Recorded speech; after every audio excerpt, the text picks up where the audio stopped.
and welcome back to Let's Talk Short Track Racing. We got Frank back this week. I'm back. I have no voice, but I'll hang in there. The hot and cold got to you? It did. I mean, I went through like 9 different weathers on our trip, so bear with me. I'll make it. Next week you'll be better. Back on the A game. Everybody likes everybody likes when I can't talk, I think. So, no, we had an exciting week. A lot of travel in the last 14 days. So, I've been traveling around and got to go up to, first we went to Wisconsin, then shot over to Michigan. Yeah, that was a busy week. Yeah, raced over there, and then raced on Saturday, and then shot back over to Slinger to make on Sunday. What, a 6-hour difference? Yeah, about a 6-hour drive over, going through Chicago, my favorite city to drive through. Hopefully you hit it at a good time.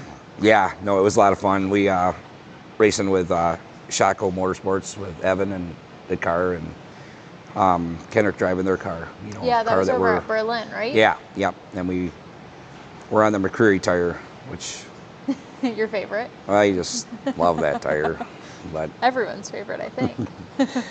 No, I think there's something there. It was weird because we practiced. We unloaded right away. I felt fast right away. I mean, he turned a 50 right out of the box. Wow. But I noticed we had a 27.0 tire on the car, and then at the track they only had a few of the 27.0s, and then McCreary said that 26.5s were the same tire, which I'd probably agree, but I think there's more material in the 27. So there is a difference, and I felt like that's probably where the difference was with the cars, because we all kind of had the same tire, and we were all kind of running the same, and Shotco cars usually run right up front, and they were struggling, so I felt like that's some of the problem. So yeah. But, I mean, they'll get it fixed and make it happen. So and you can only do so much with the tires you have. Yeah. So a lot going on here. Missed the shop a little bit. Got in a couple nights ago. Yeah. And looks like you guys got the cars going. Yeah, they did. Boys got a lot of work, especially got the motor on the super mod over here. Super mod's looking good. And tonight, man, we're going to talk open wheel tonight with some guests. Yeah, we've got a big night of all open wheel. Yeah.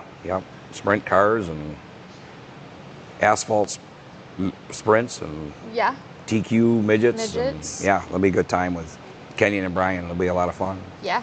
So what do you got for a little bit of results that happened? Yeah, the results this of this last weekend. Yeah, so UARA Sportsman raced over at Auburndale, so a nice local show for us.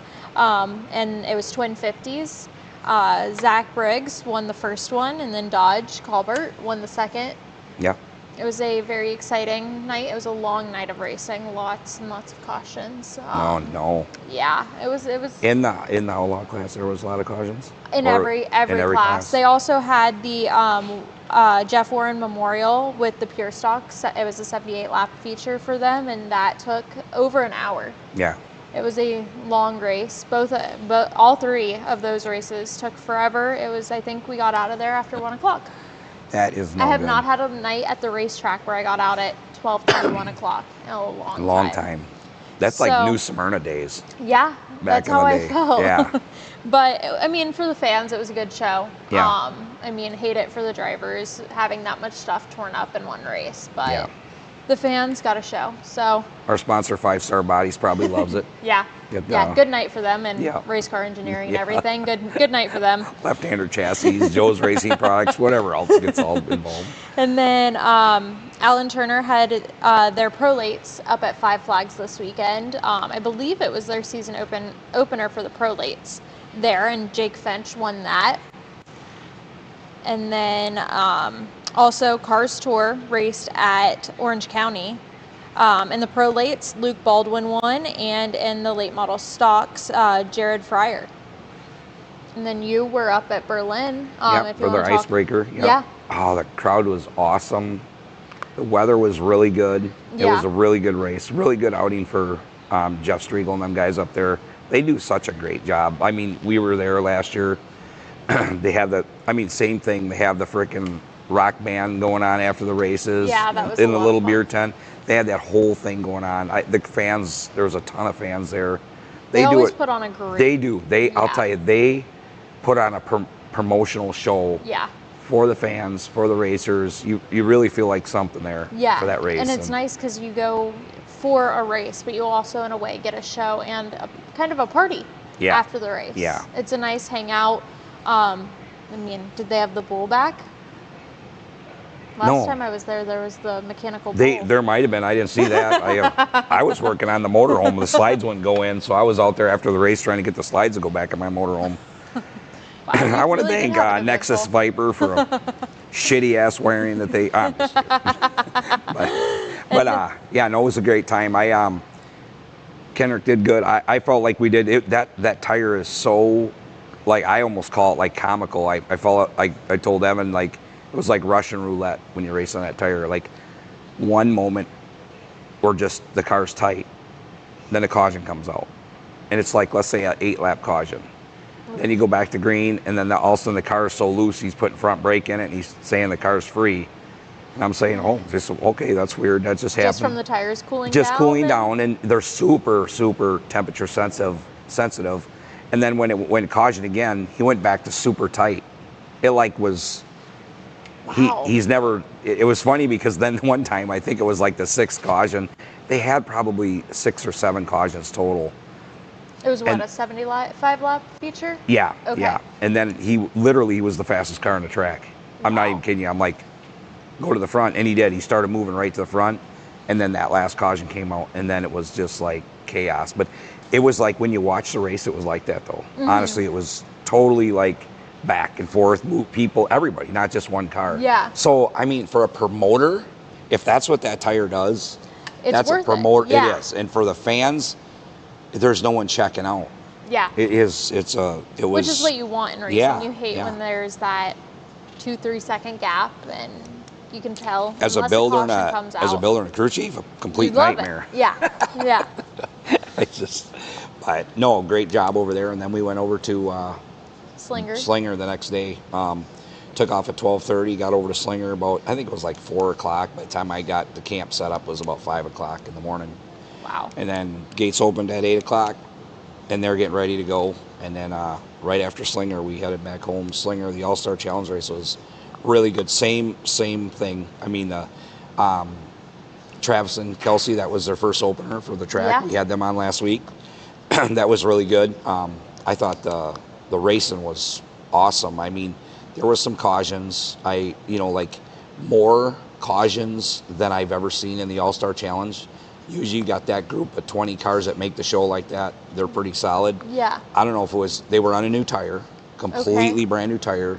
I don't know. I just felt, man, it was kind of it was a rougher race than normal. And just like you're saying at Auburndale, usually you don't see that. Maybe it was something with the moon or something. I don't know. It wasn't maybe a full everybody's moon, out of balance. Yeah. I know I was out of balance. What is it, Mercury in retrograde or something? It's something. I don't know what it was. I hear that a lot. My motorhome had it too, so. It was everywhere. Yeah, but no, it was a great show at the end. The crowd was really good at Slinger. Good. A little bit cool. Sun came out, warmed it up. Ended up being a nice day, but didn't get into the night. And yeah, because they do an afternoon show, right? Yeah, they normally right now they do kind of a little bit earlier show, and then I think it's at the end of May they go into Sunday night racing. Okay. But their Sunday nights is like 9 o'clock. They're wrapped up. So, that's not bad. Yeah, still plenty of time. Over there, have some great food and burgers, brats, and a couple beers before you go to bed on Sunday night, and then wake up to go to work on Monday. You're good. You'll sleep good. Yeah. Yeah. So this week, tonight, we have a really good show, as we were mentioning. We have Kenyon and Brian coming in to talk a little bit about the sprint cars and the super mod. I think it'll be really cool to hear a little bit about both of their racing careers and what got them started in racing. Yeah, and we get to have them on both at the same time. I know. So that'll be fun. That'll be fun, yeah. We'll just sit here like this. What? Let them go back and forth, teach us things. Teach the crew chief. Yeah, right? And then Tech Talk tonight's going to be, them guys are going to talk about, I think Kenyon's going to talk about the Supermod. Yeah. With Brian, they could talk. Then they could do the talking because my voice is about done. Yeah, the Supermod's looking, I mean, it's got a lot more done, even from last week when we looked at it. Yep. So you guys will see something different from what you saw last week on Tech Talk too. It's really hard to hide them superchargers inside the exhaust system when you're trying to build one of them. But them things are 1,000 horsepower. I couldn't imagine having any more. But yeah. that no, it'll be fun with we have Brian Gingras, and We'll get it one Ken, day. Kenyon Zitzka. Zitzka, yeah. So it'll be a good time. So I guess after these messages, we'll Yeah. bring them on, and we'll have both on at the same time. So Yeah, we'll be right back. we'll be right back.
Welcome back to Let's Talk Short Track Racing. With our 1 second of live mics, I was Had sitting to over wait here. for mics.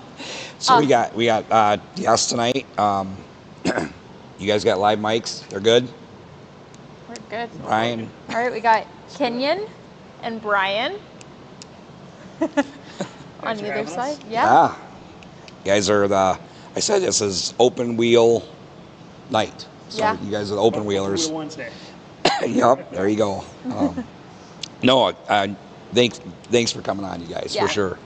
And both you guys, now you're from New York. Yep, originally from New York, living in South Carolina now. Yep. Okay, and then you're come down here to hang with us in Lakeland. Yeah. And Brian, you're from Lakeland now, but where were you from? Massachusetts originally. Yeah. First half of my life there. Yeah, so all the East Coast guys from the Northeast. Yeah. But yeah, awesome. Come on down here and Yeah. enjoying the warm weather. Absolutely. That's why we're here. Yeah. I'm about to get out of here real quick when it gets super hot, right? Wish they were. So the biggest thing is, a lot of our listeners, like we're talking short track racing, and like in the open wheel, we've had a lot of open wheel guys on our show, and it's awesome. And in like the perspective of our whole show is getting letting people know who you guys are. Yeah. So Kenyon, you're from, obviously you said up in the East, and then now over in South Carolina. Yeah, I did 22 years in the Navy. I'm retired from the Navy. So I left when I was 17 for boot camp and bounced around while on active duty. And then, at the 10-year mark, I went from active duty into the reserves, pursued my engineering degree. That's when my brother and I first bought our super modified, and kind of went from active duty to reserves to be a little closer to home to do the Race. racing thing. So yeah, I bounced around, but ultimately for the past 8 years, I've been in Charleston, South Carolina, doing the same thing I did in the Navy, just on the civilian side. Yeah, nice. The passion for the super mod, what is that, just from being up east? Yeah, I mean, my brother and I grew up in upstate New York, and everyone knows Oswego Speedway, the home of the super modified. So my dad raced late models in the '70s, and he also was good friends with some of the Western New York super modified drivers like Ron McLeod, who raced for Danny Sewell for a little bit, and he helped crew on his super modified, and he always used to tell stories about classic and the parties and the atmosphere up there, and used to talk about it, and one of my earliest memories is getting my eardrums blasted out in the covered grandstands at Oswego. Yeah. So I'll never forget that.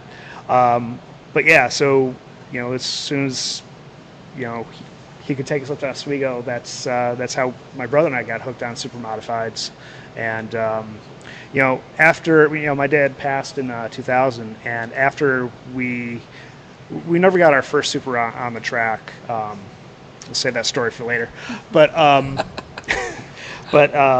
we got back into it, obviously, and we've been running a super for the past few years. And a lot of people came out of the woodwork once we finally got the car on the track. And another podcaster, Tom Baker, it's like, hey, I remember your dad's name about racing a super modified. I was like, he never told us that. So yeah, I guess little story my dad kept kept away from you guys. Yeah, kept close to the vest. So I think he only ran one race, maybe. Yeah. But I guess Ronnie McLeod bought a car for him to run, and he ran it once, apparently. So. You just like I said on that podcast before with the super mods at Oswego. That's what that track's known for. Oh yeah. And when I seen them live for the first time, I just thought, man, them are the baddest ass cars I've ever seen. Yep. And then now here at GTR we got one, and you and Kendrick and the Kendrick will have fun in that thing. Huh? Oh yeah. I think I want to get back in a late model after taking the super. Super right. Out. You get it all glued, but yeah, that's awesome. And then Brian, same thing with open wheel with you. You started out. You came in later in racing, right? When yes.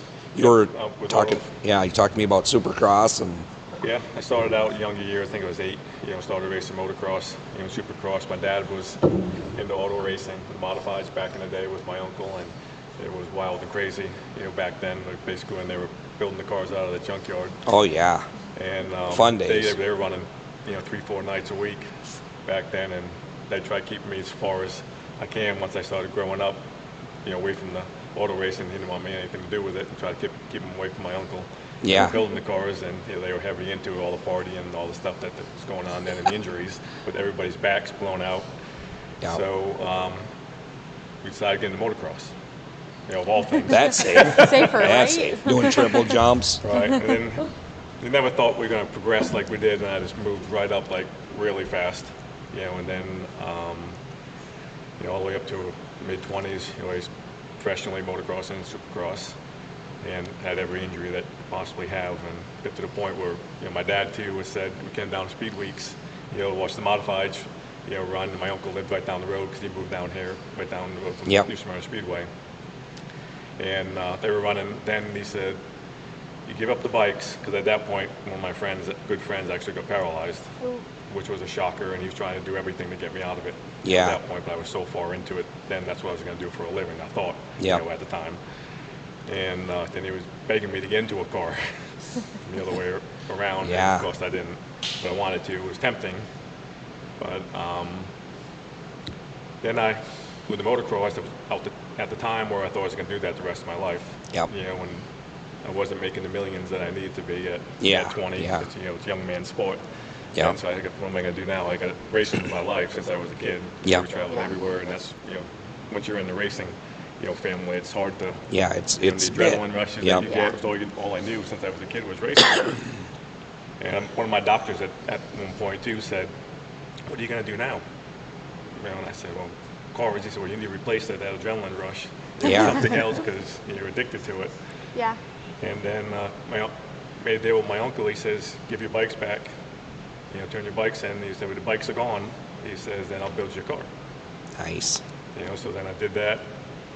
Then came down here. He was right down with New Smyrna and put a couple cars together. And for years, my dad. Like career-wise, were you doing it racing as a career, or did you have another job? And no, that was your career. That was Motocross. it, pretty much, And I actually got into flying too, Yep. at a young age. Actually, when I was 16, my dad, when I was in bikes, he had boats and things. And when I moved up the ladder at that point, he wasn't involved in it as much because it probably wasn't a cool thing. Yeah. My dad around all the time. Of course, he spent all the money, did everything for me to get me where I was at. So he bought an airplane. Yeah, did that, and then I was interested in that too. Yeah. So I sold it when I was 16. I could legally fly a plane before I could drive it. A Crazy car. how that works. Yeah. But it wasn't my passion. My passion was always racing. Right. Yeah. And he ended up passing a few years after that. And then that's when I went back and, bikes again. And then I made a deal with my uncle, and he became my second father at that point. And moved down here, and we built cars. He was an excellent fabricator, and we had a blast, together racing. And I was shocked though when I got into the cars that it was hard to get in a car. Nobody was going to put you in a car. You had to do your own thing, and you needed the money. You had to have the experience. I felt If you're good on a bike, they're giving you bikes. They're giving you tires. all And stuff, anything racing And I on was four shocked, wheels too, is about, the opposite. with all the Yeah. gear, you had to buy all that. Yeah. Tires. Yeah. And it was a different world. Yeah. Yeah. And so somebody puts you in a modified. I mean, they want to see you. Yeah. Some experience. I'm like, I can drive. But they want to see it. And it's hard to get going. Started as a Yeah. I loved your story earlier when we were talking about, I think it was your lawyer? Said your lawyer was telling you, like, how much you get paid to do this? And you're looking at him like, no, we paid it. Stepdad at the time. Yeah. He came to New Smyrna. We were out there with sprint cars. Yeah. The first time he ever came to any race was at Yeah. New Smyrna, and the sprint cars fly around there. Yeah. And he says, how much you getting paid to do this? And I said, I'm not getting paid to do it. And he goes, I could understand it. He said, you realize you can kill yourself really easy here. I said, yeah. And he goes, then he said, I could understand if you were making $2-3 million a year doing this, getting paid to do that. I could almost see it. Yeah. Yeah. He said, well, you're crazy. Yeah. I said, you'll never understand it. Yeah. Yeah. It is. It's a life, that's for sure. Yeah. Then you have airplanes now, your own airplanes? Yeah. Or yeah. Yeah. Yeah. Where were you when I needed to go from Michigan to Slinger? That's what I needed. Now you got a connection. I do. I'm going to make sure I got his phone number. Yeah, I got a quick one. We'll pass you out the phone. Yeah. While I was at plane. I said, Grant, when I met him, talked to him over the years, I've always been back and forth. Yeah. With Grant, I've known him, we've always talked about things. Yeah. And he's always doing something crazy, with cars. Yeah. And then I met up with him at Children's Dream Fund, not too long ago here at the sprint car race there, and I was helping Cody Swanson and Dick Myers there, and ran into Grant. Yeah. And then he started talking about sprint cars again, and think about doing the 500, and that's my baby. Yeah. I've always love that race. Yeah. But it's so expensive. It takes so much, a crew, and it takes a lot to put something together just to get there and field the car.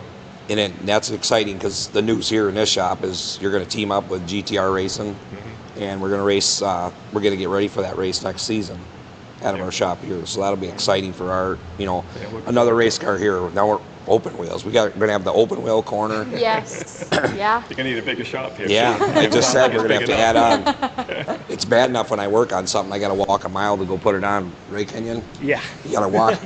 You're in one corner and the car's in the other corner of the shop. Yeah, that's fun. But yeah, it's exciting. Like I said, this coming down here, doing with this program with GT, at the end of the day, we're all like family anyway. I mean, this is what we do, and we've known each other now, 6-7 months doing this, putting all this together. Feels, yeah. And with Nick, and it's fun. And It's like cool. here, you guys were here today, and Kenyon's been here plenty of times, but it's serious. We take it serious. When we race, our focus obvious. is. You look around. Yeah. It's impressive. It is. I know it is. But It's after that race, I came up here and he said, swing by. I actually flew out there too because whatever tracks, have the airport right there. It's quick. It's a 12-minute flight. Yeah. Over there instead of an hour and 20 minutes. Yeah. Driving. So, and I was just getting in my plane after that, and he got a hold of me, and he said, "Hey, I'm going to come back tomorrow. So you want to ride over there with me? Come by the shop, see what I got, at the shop." Yeah. And then I might do that. Then I ended up having issues with the plane, on the way back. Please don't have an issue when we're flying with you. Did the slides stay out? Hopefully. Just minor. Nothing major. But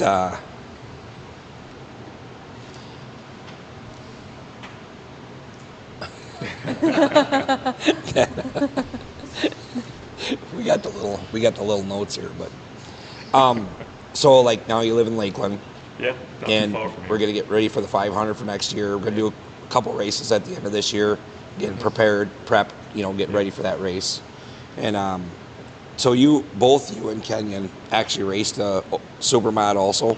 Yeah, I've got limited super modified stuff, but one of the guys that was always the sprint cars, got big into sprint cars, Don Wilshie. At one point, he was sponsoring the Must-See series, and he was big into it. Yeah. And he's always came with New Smyrna. He wanted me to drive for him, and I was driving for different people at the time, and we never made anything work. He was all talk. He had good equipment, and then he called me up and said, "I want to drive a super modified for me." Yeah. I love it because I've always loved super modifieds. Never driven one, but grew up around them, watching them, and I was interested in them. Yeah. And always wanted to get in one. And went up to. He said, "Well, he said, I need you up there in Ohio, at Doug Edwards, shop, Kyle Edwards, he was running for him, and they'll put a new car together." So I got the backup car. They built another motor for it, and went out there. First race can be Winchester. Ooh, fast track. And then everybody said, "Don't do it. You can't not go to Anderson," which was the next week after that. Yep. He said, "But not the first time in a car, especially in new car, first time you get in, not Winchester. Yeah. You get death wish." So I said, "I'm gonna do it." Yeah. I'm gonna do it. Oh, So yeah. I got up there and became friends with You're making Doug, millions by with this Edwards, time. So we went up there. The funny part, that to make a long story short, up there was kind of a funny story. But we went up to Winchester, and we showed up there, and the guys in the series like, "Well, we're going to put you out there first. You're a sprint car guy. You don't belong in a super modified. It's a different style, racing." And You disagree with that, right? Oh, I hopped right in super modified. And I ran TQs and then jumped right into a super. Yeah. You're getting ready for the Little 500. He's getting ready for the Oswego Classic. Two great big races. And have you ever run the Little 500? I've never run the Little 500. Never been in a sprint car, so. Well, you never know what happens here. We might just roll the dice out there and see what happens. not yet. Kenyon, you in the Oswego Classic, that's the 200 lap race, right? Yeah, 200 laps, yep. In a supermod. 60 gallons of 61, yep. methane. Methanol, yep. Yep. So, yeah, it's great. Like, what I love about the supers is, we'll run a 40 lap race, be like a sprint car race, and then we'll turn around and do a 100 lap race the next week, and then you got the Oswego Classic, 200 laps. 200 laps. And that's very similar tire compounds to a sprint car, and we make them last for 200 laps. And you're out there for the 200 laps. Yeah, well, I mean, different guys run different strategies. Like, some guys will come in for a splash of fuel. Some guys will come in for a splash of fuel and a right rear, or a right rear and a left rear. Is there a rule on the tires? No. You just have to start the race on the tires that you qualify with. And by the end of the weekend, you're going to have like 5 or 6 stencils on your tires, because they impound the tires after qualifying. So Gotcha. So it's definitely an interesting weekend, and a lot of work goes into it, similar to the Little 500. A lot of guys will spend the entire week before Classic testing, because getting ready for that big race. Yeah, because a lot of guys will take the top wing off and put the tail wing on, and they gotta get the setup right. They're running against guys that run with that tail wing week in and week out through the summer. So now the 200. No top wing? No top wing. It's just tail wing. Yeah, it's we call it a Phoenix style tail wing. Yep. And last year they actually changed the rules where they eliminated the wicker bill and made you run the wing at 9 degrees. And it's a standard wing profile, so they've taken a little bit of creativity out of the rule book. Erin, does it seem like we're getting to know what they're talking about now? Yeah. After all the open wheel, like the... I feel like I'm on the same page. Yeah, like, it's not all science anymore. Yeah, I'm like, okay, I get it now. Oh, rear wing? I can Isn't that what them picture it, dragsters do when they go down the track and they get the wing on the back? Basic stuff. Yeah. No, I'm We're actually finally getting learning. Yeah, it's It neat. is, open wheel is a whole nother world, essentially, from, I mean, we're used to stock cars. Yeah, we're used to transfer. Yeah. These guys, wing is everything. Yeah. Wing load and... Yep. Yeah. Yeah, It's a whole different driving style too. And then to go back and forth between the wing and non-wing, it's a totally different. Do you have a It'll be preference on neat what you prefer? today on Tech Talk. You guys doing Tech Talk, you two talking about that, because I feel like our listeners, to give them what you're telling us, and like off camera, it gives them an aspect of what it takes. Because a lot of people like, how come you just don't drive it in the corner and go around that guy? Oh, because we're scared shitless. No, because the car ain't handling. And Right. so there's a lot to do with that. Where the people on the sidelines, it's hearing the stuff that you're saying when you're talking wing load. You're talking downforce, which is making the car get through the corner hard. It's totally different than a non-wing. You get Yeah. aero load instead of transferring. The tail wing, like the tail wing stuff, is it like on the tail wing cars? That weight is back there, right? Or is there a lot of transfer to the front from the tail wing? We're sprung pretty stiff in the front. Yeah, you were telling me. So I haven't calculated out exactly how much transfer is there with the non-wing versus the full has been a top wing. Yeah.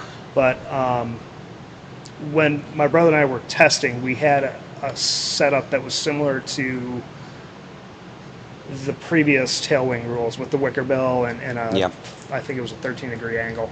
So we lost 20% of downforce from the rear, and we didn't make very little adjustments to the front wing. And what was interesting about that is when the car took its set, when you hit the brakes, it increased the downforce on the front, and the car tries to pivot on those front tires. Yeah. So we were literally chasing our tail. Yeah. Because now the brakes mean something. Yeah. And we ended up having to take the wicker bell right off and take a few degrees out of the front wing. Yeah. And we made some other suspension adjustments with the rear cantilevers and the motion ratios and things like that. So I would think, like, you drive the sprint cars on asphalt and or midgets or wherever or sprint cars on asphalt. That's the same way, right? You're really depending on that wing load. It is, yeah. To get that car to turn. And you have to be, like, when I got into it, I had some smart people that basically taught me everything. Yeah. About it, how the wing works, and a lot of people, even they run wing sprint cars that I race with, they really don't understand what's happening. Yeah. I was dealing with an engineer. Yeah. Out of Michigan, and he taught me everything that I know about it. Did everything mostly a lot of times over the phone. I could fabricate, and he would send me different. He was a shock engineer. Yeah. Suspension specialist, and he was really, really good at that. And I could give him the feedback, and he would change the car over the phone, tell you guys do this, change this spring, change that spring. But he just told me how the wing works and the different tricks, with the wing, how much load you're going to pick up. If like on a half mile, you go in that corner, and you lift, 2 seconds before the corner where you normally would lift, and the car would be tight, right? And then you got the engineer telling you, I'm going to go in that corner and not lift. Yeah, because you got the load. load. It'll turn. It's a leap of faith. It'll turn. You're going to pick up 300 pounds more. I need you to hit 150 miles an hour so it'll turn. What if it doesn't? Well, just get out there and try it. That takes a lot. Like on the half miles to do it too, but once you know that it's going to work that way, the wing always is forward first, to make sure it sticks in the first lap. Like at Pensacola, I had track record out there for a while, and qualified, never lifted. I had a flat wing on it, and I set the track record because I had a flat wing. The other guys had dished wings, and I could get down the straightaway a little bit better. Yeah. But that first corner going in there, and you got to grab hold of that thing, and the wings forward, and it's gonna. You got the back, twitchy, but you want that front to stand. Right. You need that stand out. To grab, or you don't want to go stuffed in the fence, and one of the two things are going to happen. Yeah. A lot of people won't do that. But once you feel it and know and have faith that it is going to turn, because it's a faith thing, that hoping it is going to turn. Yeah. And on the sprint cars, yours is a fixed mount when you're racing, right? There's no movement. No, it's fixed. We can move it. Well, we can move it forward and back. We got a hydraulic slide on it that we can put the farther forward. That back, it puts more angle on the back, but as you move it back, in the super mod, on a half mile, it's flattening out, tipping in. Yeah, and we'll talk about that during Tech Talk. But it's that'd be perfect. Our wings are mounted on pneumatic cylinders that they'll flatten out down the straightaway and then pop back up in the corner. Yeah, awesome. So, Kenyon, your next race, you do TQ midgets. Yep. And what's your schedule this season? So I just ran, I made arrangements with a car owner out of Buffalo, or excuse me, he's in Syracuse, but, he let me bring the car down here to Auburndale. We run a 3-race winter series Yep. At Auburndale in February. So I ran a 3-night show with that. Had a little bad luck, got a little toasty second night, but I returned the next night, got back on the horse, and finished the weekend out. But yeah, I don't have any more TQ races planned yet. I mean, if there's an opportunity, I'd love the TQs. They're great little race cars. They're, the ones up there in Buffalo, they're mini super modifieds basically. Yeah. So they're good training ground and keeps the skill sharp because compared to a super modified, we run a pretty hard right rear and overall hard compound. They're edgy and so they're real twitchy. Yep. Take a lot of skill. They're they keep your skill sharp. And then with the super, my brother and I, we have our family owned yellow number 25 built by Mike McVetta. Just to back up a little bit, I do want to give Mike a lot of credit for helping us out get up to speed at Oswego with the non-wing setup. He's helped us out a lot. So I want to give credit where credit's due there.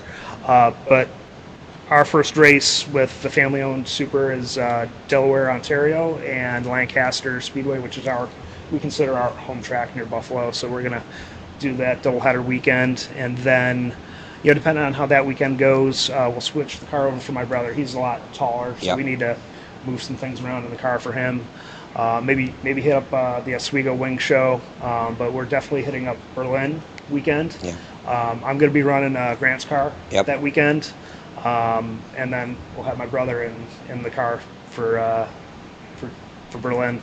Yeah. And that's actually, I'm really excited for that because my brother and I have both run TQs, and we've only had one car between us. Yep. And we've never been able to race against each other. Now you get to race. And now we get to do it. So it'll be a special weekend. You gotta kick his ass.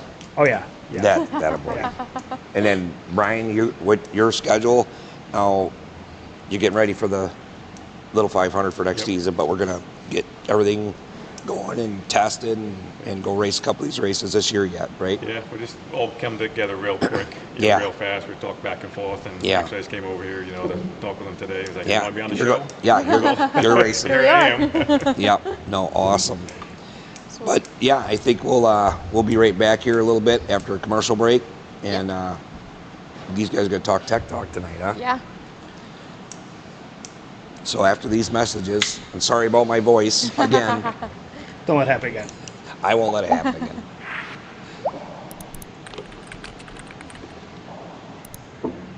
How was that transition first time when you got in the super?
All right.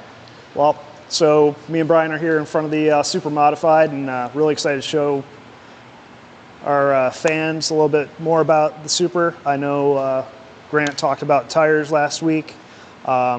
So this car was originally built by Ray Graham, and then I believe Clyde Booth bought the car from Ray and did some more modifications. This car I remember very well running it at Oswego with the full body tail wing configuration. But the thing that I love about Super Modifieds is everybody has a different way of accomplishing the same thing.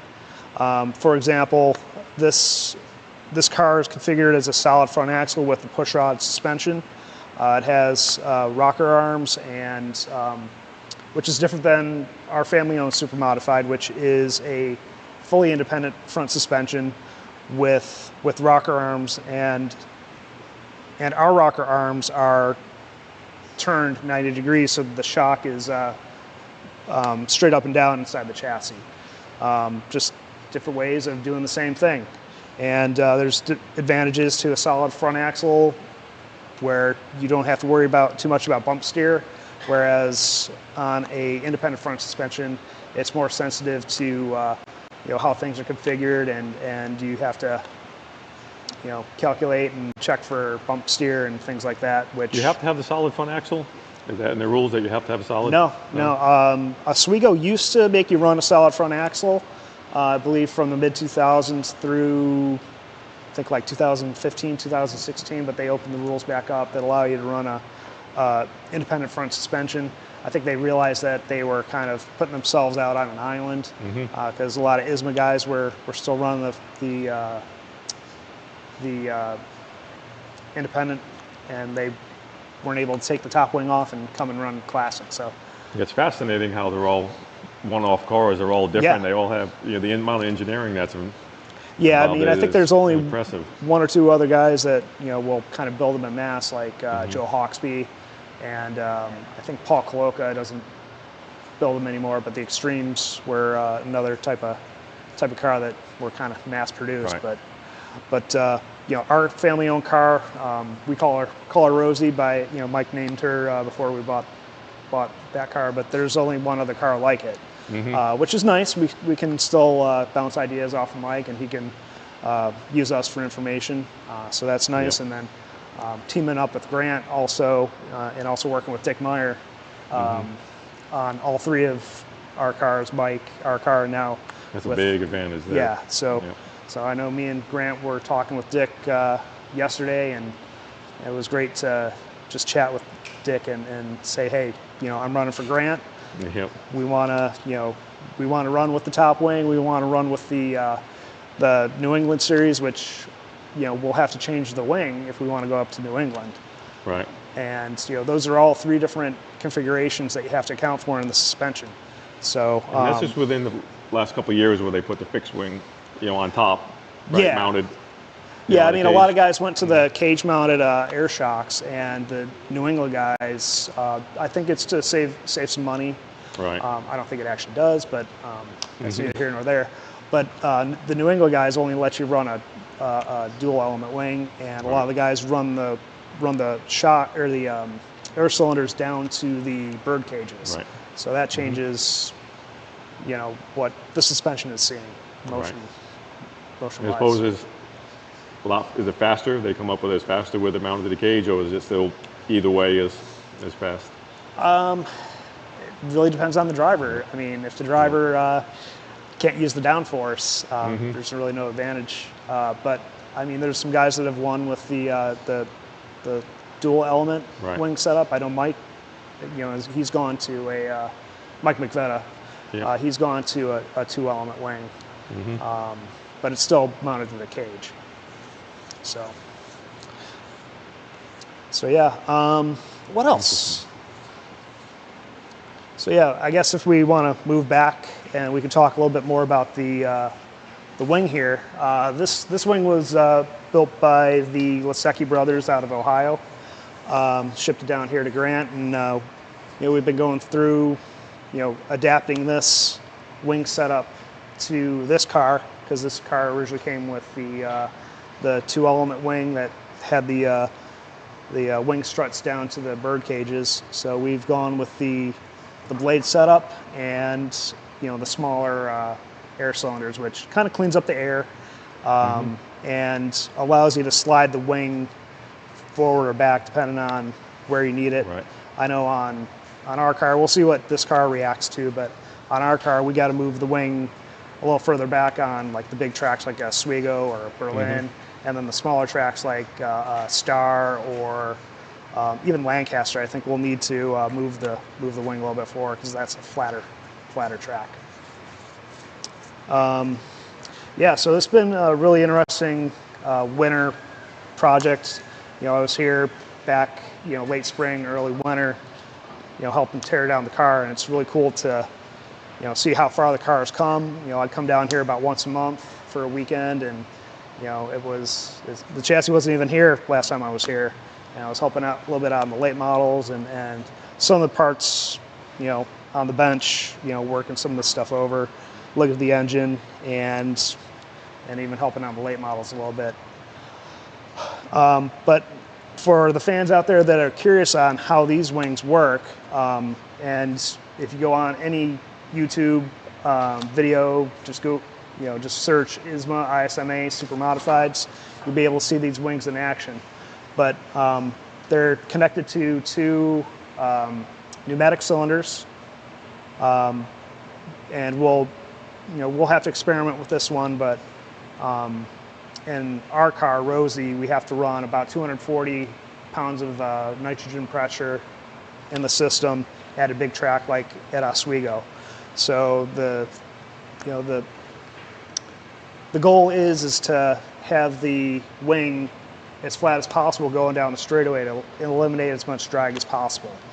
And then the pressure in the cylinders is set so that as you enter the corner, it'll pop right back up and give you the downforce where you need it. And it also acts as an air brake. And the biggest thing I had to get used to driving one of these cars at a track like Berlin is not touch the brakes, because this is the brake. Yep. And once I did that, the car, it was very, like you alluded to, it's surprising how much easier the car was to drive around the corners, because you've got all that extra downforce in the corner. Yeah, I was surprised how much grip they had. Yeah. I mean, it was stuck to the track. It was easy to drive, really. Yeah. Yeah, and they're a handful when they're not set up correctly. That's and I've had a bad car, and I was out of gas by the end of the race. Yeah. So, but when you have a good car, it's easy. Yeah. Yeah. I think that's what most race cars, right? It's a handful. Yep. Yep. So, what's been your experience with? I'm more of a mechanical guy. It sounds like you having airplane experience, you got a lot of knowledge with aerodynamics. So maybe you could talk a little bit more about that. Yeah, basically it's an upside down, airplane wing. Yeah. Where it's actually, a lot of people just think that the air is pushing down on the wing, and that's where like putting a piece of wood up in the air and it's pushing down on the car. Well, it's the low pressure and the high pressure. You're actually sucking that car down. The wings are basically upside down from airplane wing. And and then Father, like I said, in the sprint car, we can move them forward and back. And we can put some of the weight on the front of the car, the back of the car, and you can balance it out. And then with the super modifieds, it's basically where you have it. Yeah. It's stuck there where you have it, but they create. There's all different types of different styles of the wings out there. Luckily, the car that I got in was hooked up. Right from the first laps, like at Winchester. Yeah. After first session, went out there and put it to the floor, and I didn't lift anymore. And I told the engine guy, "When you do something to the motor," and he's like, "Well, keep your foot in it." I said, "It's to the floor." Yeah. I was just shocked how well it went around Winchester when you're flying around there. And yeah, and that's a bumpy track too, right? Yeah, it's rough too. Yep. And we ran out of suspension too, and the only thing we could do is put some stops on it, which really picked it up. Oh yeah, because at Winchester you got not only you have that fast aerodynamic load, you've got the the high banking. Right, you're just getting pushing into the track. Lucky the car was a really good car. Yep. So I know, in my experience in a super modified, these cars are sensitive to having some clean air. Have you run into the same thing in a wing sprint car? Same thing. Air that's the other thing that people don't see. Basically, you got to see the air. out there, and you got to split cars. You can't run behind them. You go in the corner, and like on a big track, half mile, if you go in that corner behind somebody, you lose the whole grip on front of the car, and it'll just go straight up the track and want to go up into the wall. So when you go in the corner, you got to split them, quick to the outside or underside. Or if you cross over, you got to get by them. And it's a big advantage when you get clean air, when you can get all that air on that downforce on that wing. Yep. So running at a place like Winchester, like that's a track that I've never raced at, and it's one of those iconic tracks that I don't know how many fans remember the Thursday Night Thunder and Saturday Night Thunder races on ESPN, but like that's what I grew up watching. And like Winchester and IRP and even Salem, those are like iconic tracks in my mind. Like what was it like? What was it like? First time I was ever at Winchester was within a USAC, non-wing car. Yeah. And it's rough, and then we went there testing, and it's suspension. You're getting suspension set up, because you're working it. You're sliding into the corner and going that fast. It's kind of intimidating. Yeah. Without having the downforce. Yeah. What's the top speed on a non-wing car at Winchester? Interesting enough, between the non-wing and the wing cars, they're pretty close. Okay. Because you don't have the drag, because you're picking up a lot of drag on that. Right. With the wing. I'm not sure what the exact speeds are. It's fast, but the difference between, like I said, it's having your security blanket, a wing. It's stuck. If you get sideways, that wing grabs it, and you get instant downforce. Yeah, because you got the sideboards act as a rudder. Like I said, with the Super, it was I said easy. It was a dream. Yeah. It wasn't scary, but non-wing, when you're sliding around there and your car coming off the corner and you're chasing it, it's a handful, different thing than the wing. Yeah. Wing car is a lot easier to drive there. Yeah. I've never driven a non-top wing super modified, but working with my brother, he's ran that configuration way more than me, but the gearing is way different, because our top speed is so much quicker at Oswego versus a top wing, but you have to slow so much slow so much more in the corner. There is a significant difference, but it's kind of crazy to think that a sprint car at Winchester isn't that much different between wing and non-wing. Yeah, I'll have to look it up, but I remember, because I said the same thing when they told me that. I'm like, no, there can't be. Like the Supers and the sprint cars, the wing sprint cars and the Super, they're pretty close too. Yeah. In speeds. I think the sprint car is a little bit quicker. Yeah. They've got not by much though. Yeah, 400. You guys got 400 pounds on a Super. So. Right. So if they let us go on a little diet, I think we could race pretty well together. Yeah. But I loved driving it. This way, driving is a lot more comfortable. Obviously, you stretch out, and then it's like an Indy car. With a sprint car, you're all tight and sitting straight up. Yeah, I've helped the Hollingers bleed their brakes, and it's crazy how much leg strength you need to hit the brakes on a sprint car, because you gotta stick your leg out versus pressing on the pedal in a Super. And then getting fitted. Like this last weekend, I was in George Rudolph's car. He called me last minute to, he was needing a driver, and he always had fast cars. He's like a legend, and sprint cars, Florida there. And I said, sure, I'll come.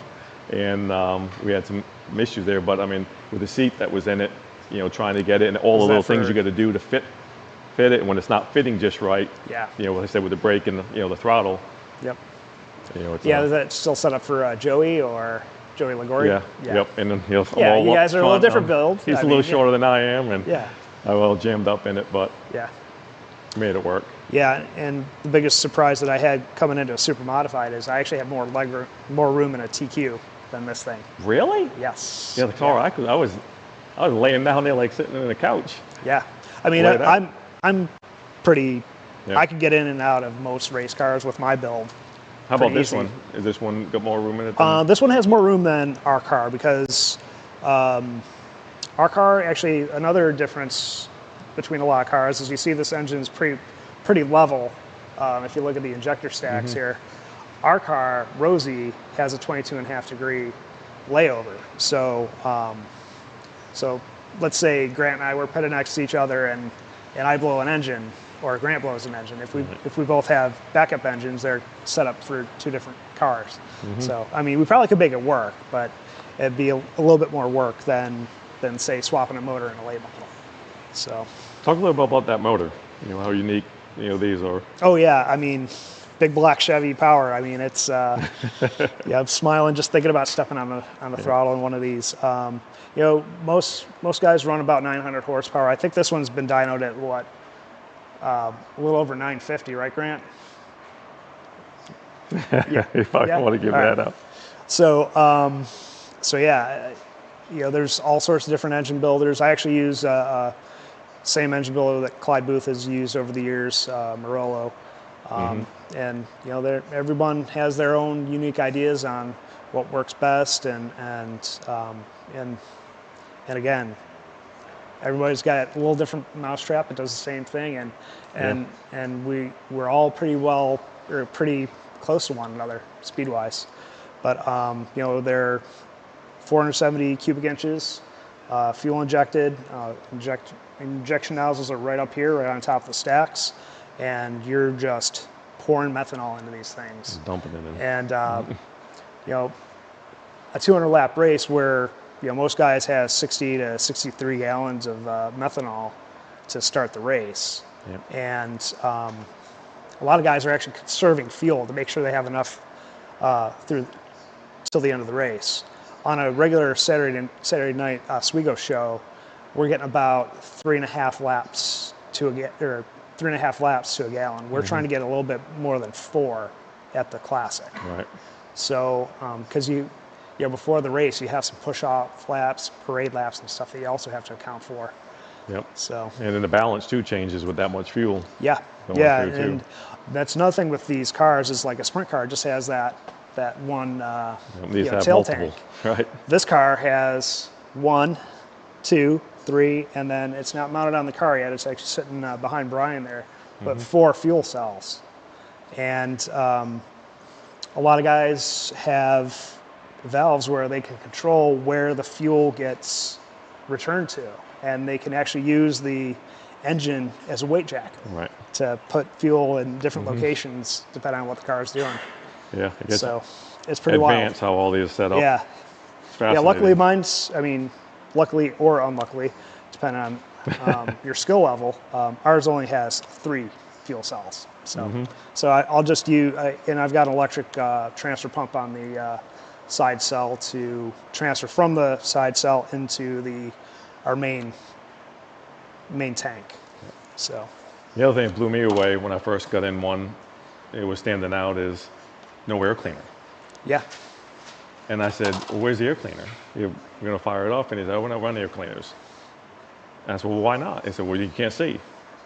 I'm like, well, what about your yeah, $80,000 motor or whatever they got in? They're sinking a lot of money into them, and they're wide open. And coming off the track, you get in the pits, and there's rocks that just flying up in the air. flying up off your sticky tires. Yeah. So at a track like Sandusky that doesn't have paved pits, we'll probably put some sort of You have at least coarse, a screen or something, and there's something to pick up the big screen stuff. on there to make sure that we don't swallow a rock. But at a track that like Oswego that's got nice clean pits that's paved, we'll just run like a chicken wire screen over That's what we put on it. So, I put it on there. Yeah. Oh, you don't need it. Yeah, we're a low buck team, so we want that insurance. That's not going to make the difference between us Right. winning and losing. So what else? These engines also are dry sump, meaning that there's just a very, very shallow oil pan on the bottom of the engines, and all the oil is returned to a separate tank. I can't read that, Grant. I'm blind. Commercial break? I'm not blind. Okay. All right, so we're going to head on to a commercial break. So appreciate everyone listening to us blabber about tech. So we're going to go back to you guys.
All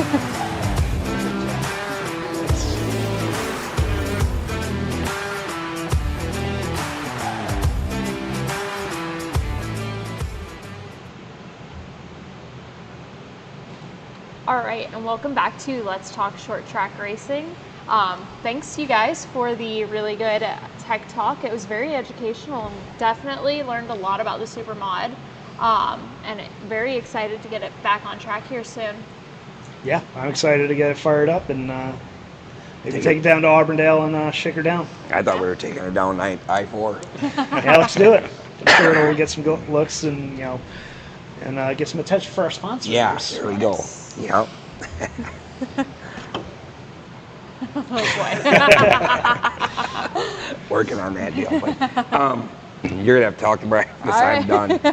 All right, and yeah, I guess to wrap up the show for tonight, we're really excited to bring you Brian into Grant Thormeyer Racing's shop here and get your season started and start getting you ready for the Little 500 next year. The GTR team. Yes. It'll be good. Yeah, we are very excited and welcome. We will be bringing your car over, it sounds like, later next week. Yep. Awesome. Yep. So Looking forward to it. yes, thank you, and thank you both for being on tonight and coming into the shop. It was a pleasure having both of you. So until next week, or actually a little preview into next week, we will be having Ricky Brooks on for next week's show. So be sure to tune in there, and we will see everybody next week. Thank you guys for being here again, and we will talk to you guys next week. Thanks again for having us. You bet. Yeah. Thank you guys.